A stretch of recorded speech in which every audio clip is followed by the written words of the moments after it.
دیکھو اللہ تمہیں یہاں تک اس لیے نہیں لایا تاکہ تم مایوس ہو کر ہمت ہار جاؤ۔ تمہیں کیا لگتا ہے کہ تم آج جہاں ہو وہاں بے وجہ ہو؟ تم خود یہاں تک نہیں پہنچے ہو بلکہ تمہیں یہاں تک لایا گیا ہے۔ تم نے بے شمار تکلیفیں آج اس مقام تک پہنچنے کے لیے برداشت کی ہیں۔ اتنا سفر طے کر لینے کے بعد آج جب منزل تمہارے سامنے کھڑی ہے تو تم کیوں ہار گئے ہو؟ اتنے کٹھن صبر کے بعد اب جب صلہ ملنے کا وقت ہے تو کیوں راستے میں ٹھہر گئے ہو؟ اٹھو، اب تو سفر ختم ہونے کو ہے۔ اب تم منزل کی نہیں بلکہ منزلیں تمہاری منتظر ہیں۔ اب تمہیں معجزوں کا نہیں بلکہ معجزوں کو تمہارا انتظار ہے۔ اب کن تمہاری ایک آخری دعا کا ارادہ باندھے ہوئے ہے کہ یہاں تم مانگو اور وہاں تمہیں منہ سے نکلی پہلی فریاد پر نواز دیا جائے۔ اب صبر کے زمانے گزر گئے ہیں، اب صلے ملنے کا وقت ہے۔ اب بات سسکنے کی نہیں رہی، اب قبولیت کا وقت ہے۔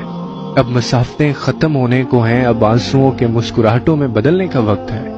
کسی اور کا نہیں، اب یہ تمہارا وقت ہے۔ ہزاروں مایوس لوگوں میں سے اگر اس نے تمہیں دعا کی توفیق دی ہے تو پھر وہ کیسے تمہاری دعا کو رد کر سکتا ہے؟ جس نے دعا کا حکم دیا ہے اس نے قبولیت کا بھی تو وعدہ کر رکھا ہے۔ تو پھر اس دل کو منا لو یقین پہ اور اس کو اپنی رضا میں راضی کر لو۔ اگر اس نے راضی نہ ہونا ہوتا تو وہ تمہیں کبھی بھی منانے کا اشارہ نہ دیتا، اور وہ یقیناً تمہیں وہ سب دینے والا ہے جس کے لیے تم راتوں کو اٹھ اٹھ کر رویا کرتے تھے۔ کبھی کبھار بس ایک ہی دعا سب بدلنے کے لیے کافی ہوتی۔